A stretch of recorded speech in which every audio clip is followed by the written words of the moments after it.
I have been, since the New Year's on this Monday night, doing a series of teachings on the life of the Buddha and the core teachings of the historical Buddha, Siddhartha Gautama. When I was here 3 times ago, we did the first Noble Truth. Last time, second Noble Truth. Tonight is the third Noble Truth. So a little overview for people who are new. The Four Noble Truths is the core teaching of Buddhism, teaching of the Buddha, of beginning with the first truth, which is a normalization of the difficulties that we face as human beings. A normalization of suffering and stress, and just kind of acknowledging that life is quite difficult for all living beings. If you have taken birth, you're faced with some difficulties. And that one of the main causes of our difficulties in our human incarnation is our habitual tendency towards clinging and craving and aversion, of trying to control our experience almost always to make it more pleasant. Craving for pleasure and hatred of pain. Lust for pleasure, hatred towards unpleasantness. And all of the delusions that get us stuck in that habitual, reactive, craving and aversion loop of humanity.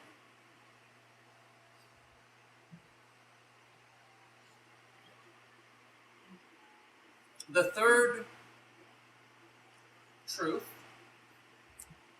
is the Buddha saying liberation from this cycle of suffering is possible in this lifetime. Freedom, happiness, well-being, and end of suffering is possible through following the Eightfold Path,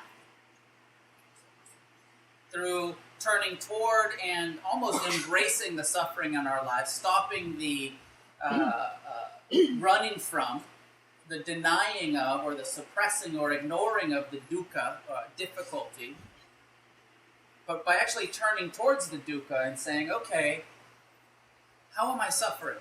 And what is causing it? And starting to look at the craving, starting to look at the attachment, at the addictions.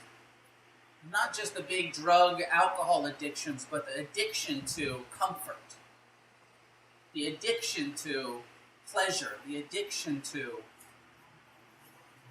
things being the way you think they should be. Right? I would be happy if.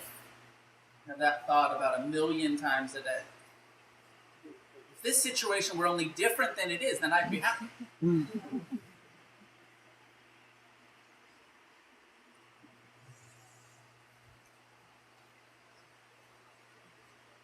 The third noble truth is what is known as Nibbana or Nirvana, translated as liberation or awakening or enlightenment. And it is the promise that if you are willing to do the work, to practice meditation, to practice renunciation, to practice generosity, if you're willing to practice and train your heart and mind, that you have the capacity to be free, to experience liberation, to be happy, to be at ease. That is not something that happens by wishing for it, but it's something that happens by acting for it, working for it.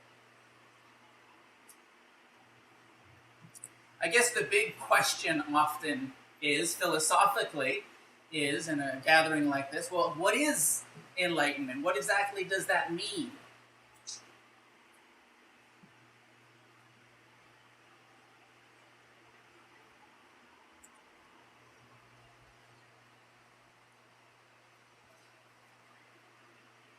Some of the ways that the Buddha talked about it. He said about his own experience, "This truly is peace, This is the highest, namely the end of all karmic formations, the forsaking of every substratum of rebirth, the fading away of craving, non-attachment, extinction, Nibbana. He talks about us. This is a description of you. He says, enraptured with lust, enraged with anger, blinded by delusion, overwhelmed with mind ensnared. People aim at their own ruin, at the ruin of others, at the ruin of both self and others. And they experience mental pain and grief. But if lust, anger, and delusion are given up, you will then aim neither at your own ruin, nor at the ruin of others, nor at the ruin of both self and other. And you will experience no mental pain and grief. Thus, Nibbana, immediate, visible in this life, inviting, attractive, and comprehensible to the wise. The extinction of greed, the extinction of hate, the extinction of delusion, this indeed is called Nibbana, or Nirvana.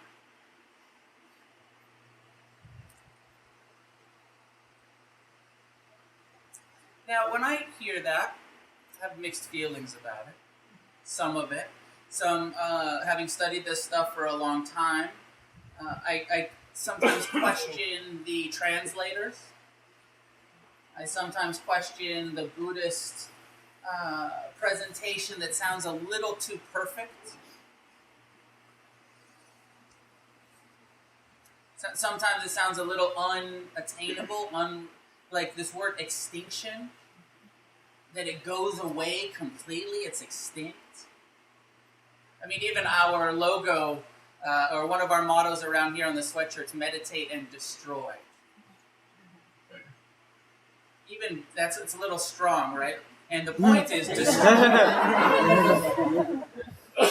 point is destroy greed, hatred, and delusion. And it's just like this in the Nibbana. Just, the destruction of, the extinction of, the annihilation of greed and hatred and delusion. And I like it. It's poetic, it's beautiful, it's lofty. But sometimes, in my own unenlightened state, I question how practical that presentation of it is. The destruction of it, the extinction of it. Because what my 20-something years of meditation practice has shown me is a really radical change in my relationship to greed, in my relationship to hatred, in my relationship to delusion, my relationship to the mind and the craving of being a human being has really changed a lot over the last couple decades. It makes a lot of sense to me that liberation could be an experience where our perspective and our relationship to the causes of suffering is so drastically changed that we are actually liberated, that we no longer suffer about greed, that we no longer suffer about hatred, that we're no longer identified with those thoughts and those feelings and those judging, angry, lustful, whatever it is, thoughts that arise in the human condition. That kind of transformation makes sense to me. Seems attainable, seems realistic, seems, to me, very likely what the Buddha was talking about.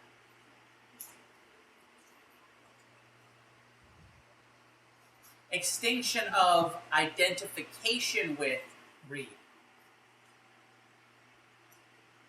Extinguishing the identification with hatred.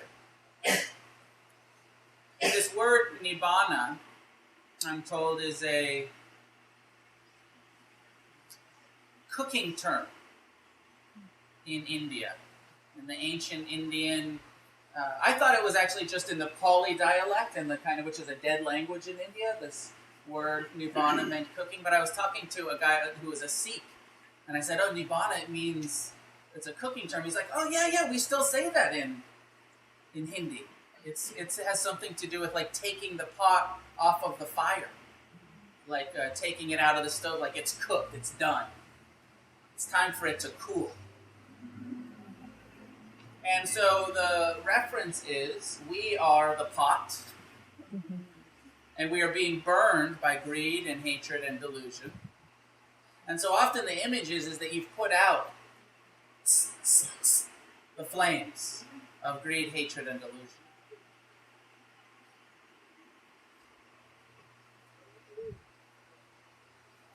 I like the fact that it means to cool down or to chill out. And what a different way if you thought about your awakening, your enlightenment, your liberation as just being a bit chilled out. Your practice is to chill. Or if you're thinking to be cool. Robert Thurman, a Tibetan Buddhist teacher that I like, wrote a great book called The Inner Revolution. And he goes on in that book about how it's a cool revolution. Most revolutions are hot, they're fiery, they're fueled by hatred and by this sort of... But he's talking about the Buddhist revolution is this inner revolution, and it's not about getting heated up and angry and forcing external change, but it's about cooling down, about chilling out and cooling things down from the inside. And then in that way, starting to cool down the situation in our communities and in our cultures and in our world, actually bringing about a chilling out the world through an inner liberation, an inner revolution.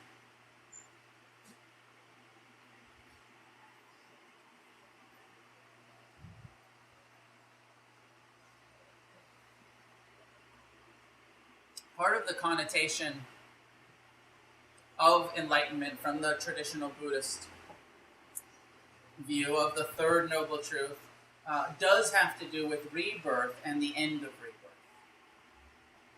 It is thought in the Buddhist cosmology that we are in a process of birth and death and rebirth and re-death and rebirth and re-death. And that actually until we have extinguished or radically transformed our relationship to greed, hatred, and delusion, we take birth over and over as the traditional Buddhist view. And that part of Nirvana is ending that cycle. Sometimes enlightenment is talked about as the deathless, entering into that which is no longer going to be reborn, and therefore no longer going to die.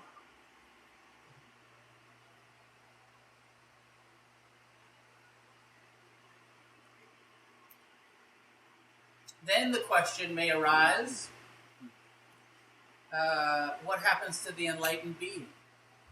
Because sometimes Nirvana is thought about, especially from our Western Judeo-Christian mentality, as the Buddhist equivalent to heaven, right? Like, oh yeah, the Buddha went to Nirvana.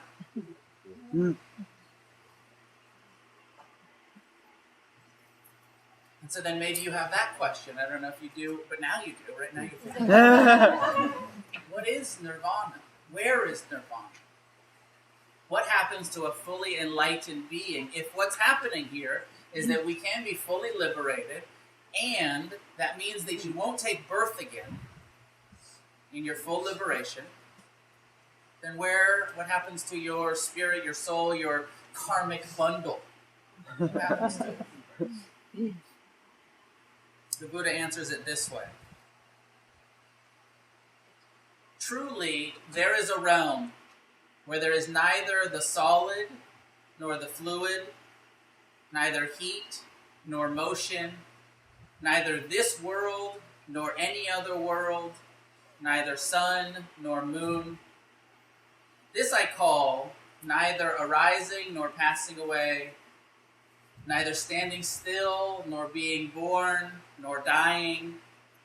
This is neither a foothold nor development nor any basis. This is the end of suffering. There is an unborn, unoriginated, uncreated, unformed. If there was not this unborn, unoriginated, uncreated, unformed, escape from the world of born, originated, created, formed would not be possible. But since there is an unborn, unoriginated, uncreated, unformed, therefore, liberation is possible from the world of birth and death and suffering.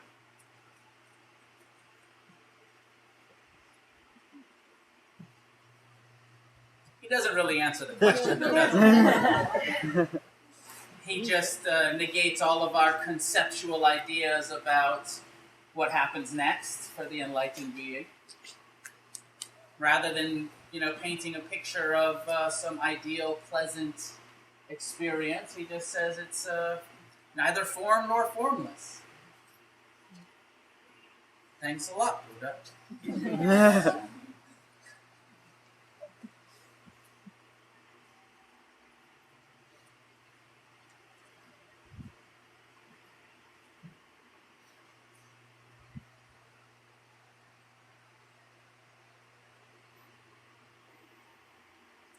It's really interesting that in the past, like in the time of the Buddha, he was really clear about not having any power to enlighten anybody else. Really clear about everyone has to do the work for themselves and purify their own karma and train their own mind and change their own relationship to clinging and to aversion. Everybody has to do the work for themselves. But in the teachings anyways, however accurate they are in the suttas, and sometimes he'll just give one Dharma talk to people and it'll say that they were liberated just from hearing that Dharma talk. Can you imagine like a Dharma talk so good that that's it, no more clinging? That fucking blew my mind. Passion from now on, no more attachment. It would be nice if it was like that. People were seemingly, most of the people around the Buddha, or a lot of them were seeming to experience this Nibbana, this liberation, quite quickly and quite easily.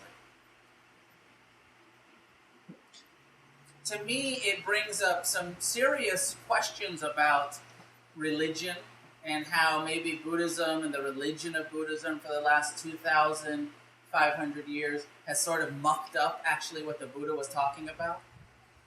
And that it went from something that was really practical and an understanding of liberation that wasn't this perfect, unattainable sainthood, but that was really just more about having some insight and having some commitment and having some real commitment to the path.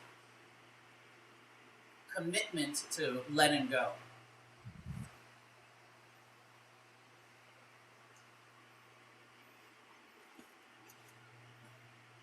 Because these days it's really hard to find enlightened people based on our ideas of enlightenment, based on the religious, concepts. I was speaking this morning with another teacher about the fact that I was going to give this talk tonight, and that it's not my favorite talk to give.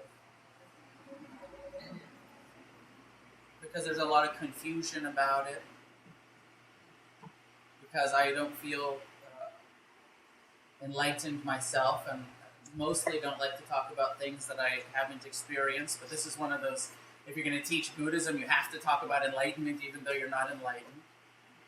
Some level.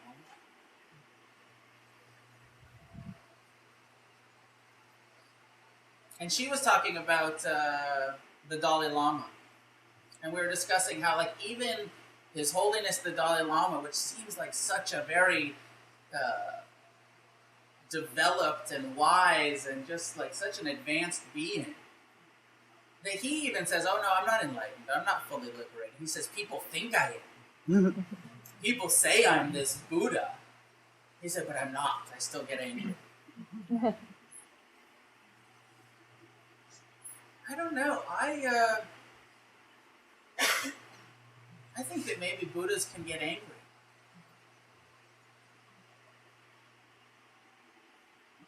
The Buddha, after his enlightenment, after Nirvana, this place that he was living in, he would refer to some of his experience. He had this ongoing relationship with this character called Mara.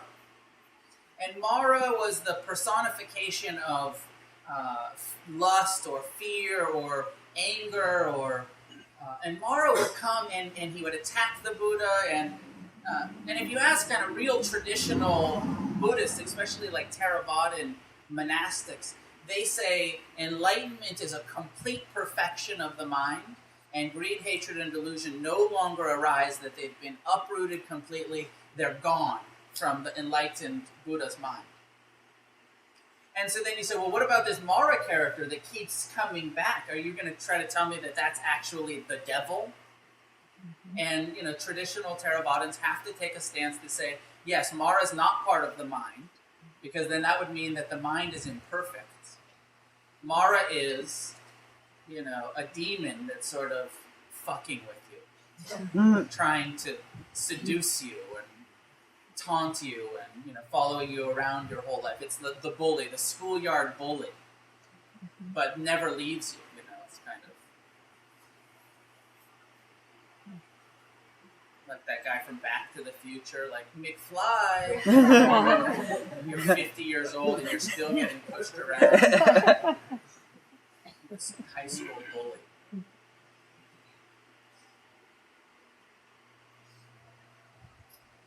It doesn't make sense to me. What makes sense to me is that even in full experience of nirvana, of liberation, greed may arise. Hatred, anger may arise. Judgments, fears, negative afflictive emotions continue, I believe, in Nibbana in this lifetime. The Buddha related to Mara by saying, I see you. He related to the judgment as it arose. He related to the lust, to the anger, to those emotions that came up. They didn't stop coming up for him. He hadn't perfected it wasn't a lobotomy that happened at Enlightenment. It was a radical shift in how he related to those experiences when they came. This feels much more real to me. This seems like an enlightenment that I can trust, that we could actually change our relationship to greed when it arises, when lust arises. If you have a body, they say that fully enlightened beings no longer have any sexual desire or the capacity to have sex. I don't believe it. I just think that if you have a body, hormones, there's going to be messages within this physical body that say, I'm horny. There's nothing wrong with that. It's totally natural. It's totally normal. If you're really awake to it, if you're practicing mindfulness, if you're liberated, you're not going to suffer about being horny. But you're going to acknowledge, this is what's happening now. Or the right situation happens, the survival instinct kicks in, and anger is going to arise. And you relate to the anger. You say, anger again. Mara again in the form of anger, in the form of judgment, in the form of fear. Even on the Buddha's deathbed, Mara was present. Before enlightenment, during enlightenment, after enlightenment, his whole life. Fully liberated Buddha. He had perfected his relationship to his mind. He had learned to respond skillfully, wisely, compassionately, appropriately to whatever was happening. And that's what separates him from us. We haven't quite learned how to respond appropriately yet, all of the time, consistently anyway, I would imagine. I know that I haven't. I've made some progress. but not perfect. Still getting caught here and there.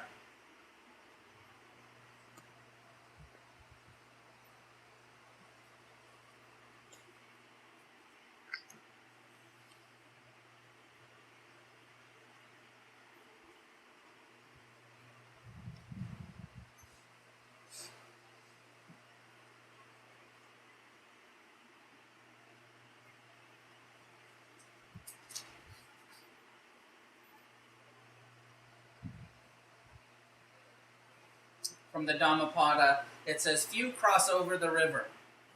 Most are stranded on this side. On the riverbank, they run up and down. But the wise person, following the way, crosses over beyond the reach of death. Free from, again, these translations, free from desire, free from possessions, free from attachment and appetite, following the 7 factors of awakening and rejoicing greatly in one's freedom. In this world, the wise person becomes to oneself a light, pure, shining, and free. See, again, free from desire. It's like, how are you ever going to be free from desire? Free from craving, free from clinging, free from being identified with the delusion that you have to satisfy your desires in order to be happy. But it just doesn't make sense that you could be free from desire for food, for shelter.